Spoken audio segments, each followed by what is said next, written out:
नमस्कार साथियों, welcome to education ocean में आप सभी का स्वागत है। तो आज हम देखने वाले हैं क्लास 12 पॉलिटिकल साइंस का चैप्टर 5 समकालीन दक्षिण एशिया।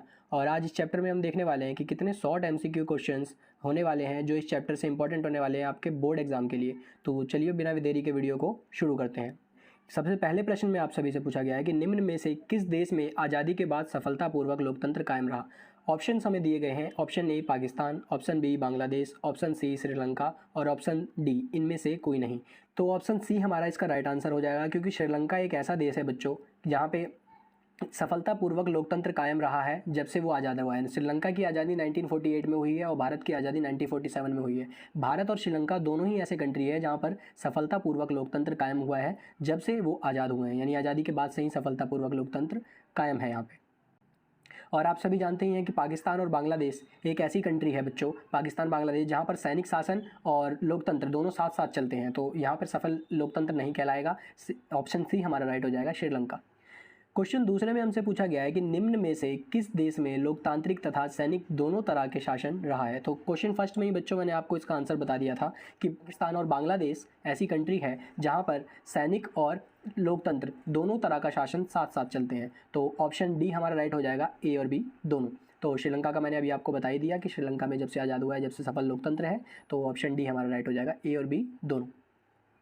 प्रश्न तीसरे में हमसे पूछा गया है कि निम्न में से कौन सा देश सल्तनत हुआ करता था। ऑप्शन ए है हमारा नेपाल, ऑप्शन बी है हमारा भूटान, ऑप्शन सी है हमारा मालदीव और ऑप्शन डी है हमारा भारत। तो बच्चों आप सभी को पता होगा कि मालदीव एक ऐसा देश है जो स्टार्टिंग में तो सल्तनत हुआ करता था, लेकिन वहाँ पर लोकतंत्र की मांग लगातार प्रबल रही। तो हमारा सी इसका राइट आंसर, मालदीव इसका आंसर हो जाएगा। क्वेश्चन 4 में हमसे पूछा गया है कि सिलोन किस देश का पुराना नाम है। ऑप्शन हमें दिए गए हैं, ए श्रीलंका, बी म्यांमार, सी मालदीव और डी नेपाल। तो बच्चों आप सभी जानते हैं कि श्रीलंका का पुराना नाम ही सिलोन हुआ करता था, यानी श्रीलंका को ही हम सिलोन नाम से जानते हैं। आज हम जिस कंट्री को श्रीलंका के नाम से जानते हैं उसी का पुराना नाम सिलोन हुआ करता था। तो ऑप्शन ए हमारा राइट आंसर हो जाएगा।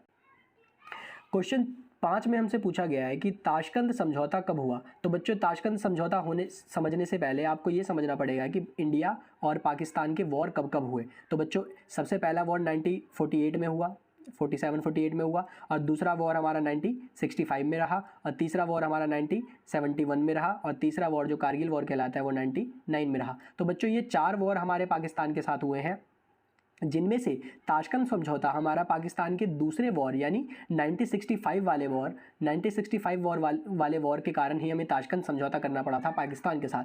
तो बच्चों हमारा वो जो वॉर हुआ है पाकिस्तान के साथ सेकंड वॉर, वो हमारा 1965 में हुआ है, लेकिन जो ताशकंद समझौता हुआ है वो उसके ठीक अगले वर्ष 1966 में हुआ है। तो ऑप्शन सी हमारा इसका राइट आंसर हो जाएगा, 1966। छठे क्वेश्चन में हमसे पूछा गया है कि शिमला समझौता कब हुआ। तो बच्चों मैंने अभी बताया कि पाकिस्तान के साथ हमारे 4 वॉर हुए, जिसमें से हमने दूसरे वॉर के बाद वाले समझौते को हम ताशकंद समझौता कहते हैं। उसी तरीके से पाकिस्तान के साथ जो हमारा तीसरा वॉर हुआ बांग्लादेश संकट के कारण, बांग्लादेश को लेकर, इसी के बाद हमें पाकिस्तान के साथ शिमला समझौता करना पड़ा। तो पाकिस्तान के साथ हमारा ये तीसरा वॉर यानी बांग्लादेश को लेकर वॉर 1971 में हुआ, और ठीक उसके अगले ही वर्ष हमारा 1972 में पाकिस्तान के साथ समझौता हुआ, जिसे हम शिमला समझौता के नाम से जानते हैं। तो ऑप्शन सी हमारा राइट आंसर हो जाएगा, 1972। और इस टाइम हमारे देश की पीएम आप सभी जानते ही हैं कि इंदिरा गांधी थी।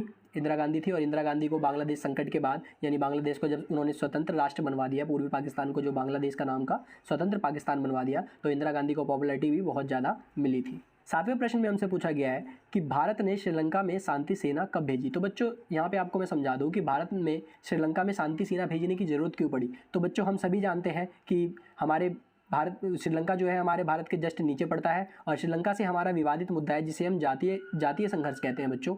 अब हुआ ये कि जो श्रीलंका की जो मूल जाति है, जिसको हम सेहली कहते हैं, सेहली जो वहाँ की मूल जाति है बच्चों, उसके वहाँ वो पहले से वहाँ पर रहती थी, यानी मूल जाति थी सेहली वहाँ की, और बाद में तमिलनाडु के लोग वहाँ जाकर श्रीलंका में जाकर बस जाते हैं, वहाँ पे स्वायत्तता की मांग करने लगते हैं, जिसके कारण से हमें श्रीलंका में शांति सेना भेजनी पड़ती है। और शांति सेना भारत द्वारा श्रीलंका में 1987 में भेजी गई थी बच्चों, जिस टाइम राजीव गांधी की सरकार हमारे यहाँ पे थी, यानी राजीव गांधी हमारे देश के पीएम हुआ करते थे। तो राजीव गांधी द्वारा शांति सेना श्रीलंका में भेजी गई थी, पर शांति सेना कुछ खास काम नहीं कर पाई, यानी शांति सेना को भेजने का कुछ खास काम नहीं हो पाया था, और शांति सेना को अगले 2 वर्षों बाद खाली हाथ वापस लौटना पड़ा था 1989 में। और आप सभी जानते हैं बच्चों कि तमिल का जो संगठन है लिट्टे, उनके द्वारा राजीव गांधी की हत्या भी कर दी गई थी 1991 के अंदर बॉम्ब ब्लास्ट के अंदर।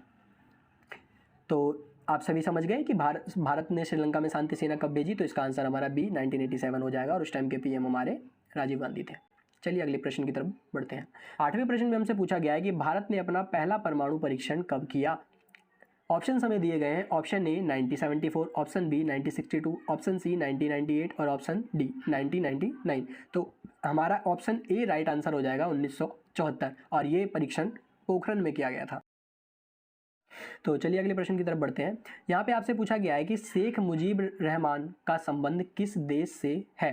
तो ऑप्शंस हमें दिए गए, ए भारत, बी बांग्लादेश, सी अफगानिस्तान, डी म्यांमार। तो बच्चों यहाँ पे हम सभी जानते हैं कि शेख मुजीब रहमान ये वही व्यक्ति हैं जो बांग्लादेश संकट के टाइम पे बांग्लादेश का नेतृत्व कर रहे थे और पाकिस्तान विरोधी आंदोलन में लीडर की भूमिका ये निभा रहे थे। और इन्हीं की जो राजनीतिक पार्टी है जिसको हम आवामी लीग कहते हैं बच्चों, जो बांग्लादेश में बहुत ही ज़्यादा प्रबल पार्टी रही है। तो शेख मुजीब रहमान का संबंध बांग्लादेश से है, यानी बी ऑप्शन हमारा यहाँ पे राइट हो जाएगा।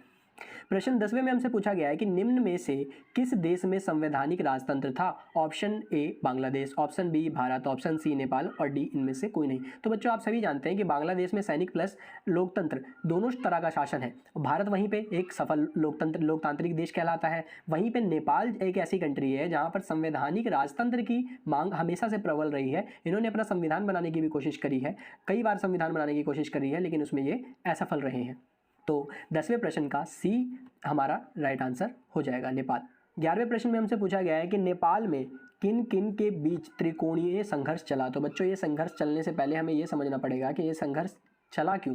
तो बच्चों हम सभी अगर आप लोगों ने चैप्टर पढ़ा है तो आप लोगों को पता होगा कि नेपाल में भले ही बच्चों राजा का शासन था, लेकिन जनता वहाँ पर लोकतंत्र की मांग कर रही थी, यानी कि संविधान की मांग कर रही थी। तो राजा ने उनकी बातों को एक्सेप्ट कर लिया था, लेकिन माओवादी एंटर कर जाते हैं 1990 में वहाँ पर, और जिसके कारण से सारा मामला बिगड़ जाता है। माओवादी द्वारा राजा की सेना पर हमला कर दिया जाता है, जिसके बाद जो वहाँ के जो राजा होते हैं वो इनकी लोकतंत्र की मांग को ठुकरा देते हैं, जिसके कारण यहाँ पर त्रिकोणीय संघर्ष हो जाता है। ऑप्शंस दिए गए हैं, राजा की सेना, ऑप्शन बी माओवादी और ऑप्शन सी लोकतंत्र समर्थक।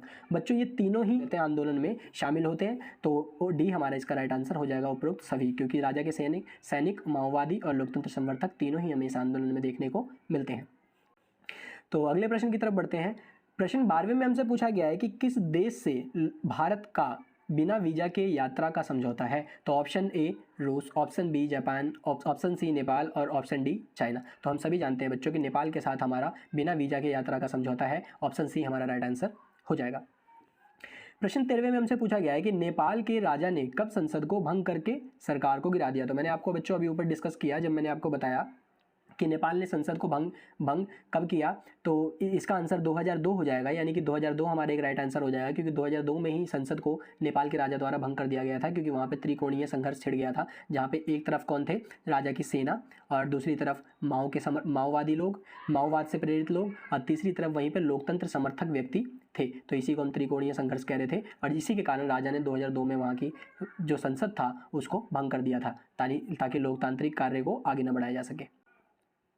14वें प्रश्न में हमसे पूछा गया कि निम्न में से किस देश में जातीय संघर्ष है। Option A Bharat, option B Pakistan, option C Sri Lanka और ऑप्शन डी इनमें से कोई नहीं। तो बच्चों अभी हमने बताया कि जातीय संघर्ष वाला जो देश है वो श्रीलंका है, ऑप्शन सी हमारा इसका राइट आंसर हो जाएगा, क्योंकि श्रीलंका में ही जातीय संघर्ष देखने को मिलता है। यहाँ की जो मूल जाति है वो सिंहली है, और सिंहली और तमिल से जाकर लोग, जो तमिलनाडु के जो लोग वहाँ जाकर बस गए हैं, उनसे उनका जातीय विवाद चलता रहता है।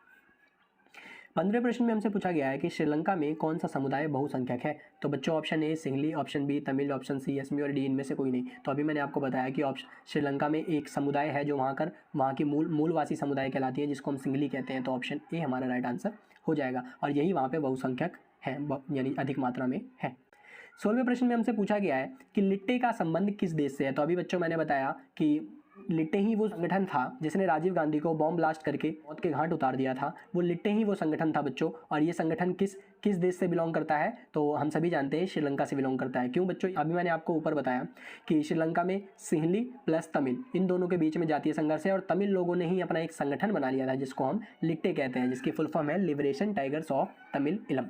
7वें प्रश्न में हमसे पूछा गया है कि जनसंख्या पर सफलतापूर्वक नियंत्रण करने वाले विकासशील देशों में सबसे पहला स्थान किसे जाता है। तो बच्चों अगर हम जनसंख्या की बात करें जिस पर ऐसा देश जिसने जनसंख्या पर नियंत्रण पा लिया और वो एक विकासशील देश हो तो हम सबसे पहले श्रीलंका का नाम लेते हैं बच्चों। सी इसका राइट आंसर हो जाएगा, क्योंकि श्रीलंका ही एक ऐसा कंट्री है जो भले ही छोटा है, कम विकसित है यानी कि विकासशील है, लेकिन उसके बाद भी उसने जनसंख्या नियंत्रण पर काबू पा लिया है।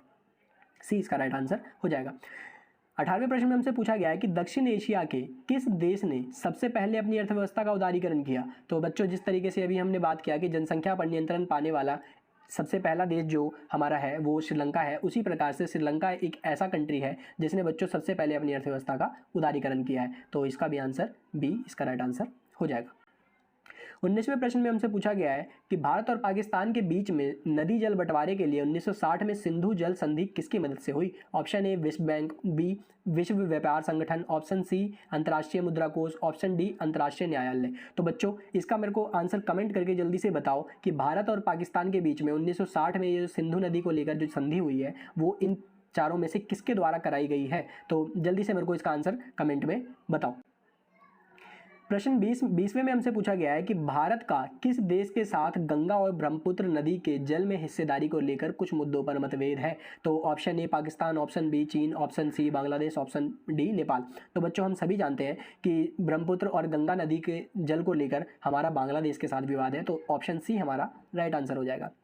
क्वेश्चन 21वें में हमसे पूछा गया है कि कौन सा देश भारतीय सेना को पूर्वोत्तर भारत से जाने के लिए अपने इलाके में रास्ता नहीं देता। तो बच्चों अगर आपने सिलेबस पढ़ा होगा तो आप सभी जानते होंगे कि बांग्लादेश एक ऐसा कंट्री है बच्चों जो हमारी सेना को पूर्वोत्तर भारत में जाने के लिए रास्ता नहीं देता और म्यांमार तक गैस की सप्लाई पहुंचाने के लिए भी रास्ता नहीं देता। तो ऑप्शन सी हमारा इसका राइट आंसर हो जाएगा, बांग्लादेश।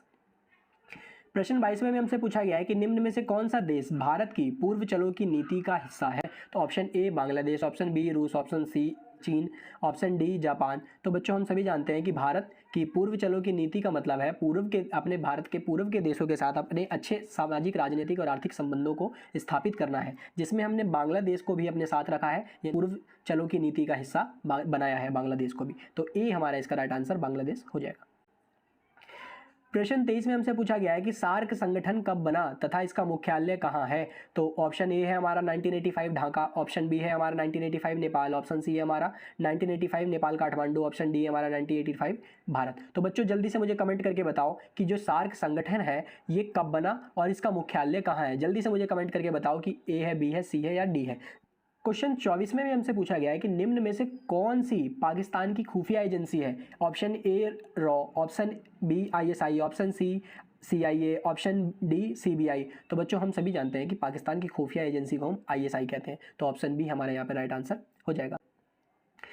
क्वेश्चन 25वें में हमसे पूछा गया है कि निम्न में से किसे दक्षिण एशिया का प्रमुख देश नहीं माना जाता। ऑप्शंस हमें दिए गए हैं ए भारत, बी पाकिस्तान, सी चाइना, डी अफगानिस्तान। तो बच्चों जल्दी से कमेंट करके मुझे बताओ कि इस क्वेश्चन का आंसर क्या होने वाला है, यानी कि कौन सा ऐसा देश है जिसे दक्षिण एशिया का देश नहीं माना जाता। ये कुछ क्वेश्चंस थे जो आपके बोर्ड के नज़रिए से बहुत ज़्यादा इंपॉर्टेंट होने वाले हैं, बहुत ज़्यादा महत्वपूर्ण साबित होने वाले हैं। तो आशा करता हूँ कि आप सभी को ये वीडियो पसंद आई होगी। अगर आपको ये वीडियो पसंद आई है तो अपने मित्रों के साथ इसे जरूर साझा करें, जरूर शेयर करें। अगर आप लोगों को इन सभी क्वेश्चंस का PDF चाहिए तो कमेंट सेक्शन में आपको टेलीग्राम का लिंक मिल जाएगा बच्चों, जहाँ पर आप जाकर इस PDF को आसानी से डाउनलोड कर सकते हैं। तो मिलते हैं ऐसी ही अगली वीडियोज़ के साथ, तब तक के लिए नमस्कार।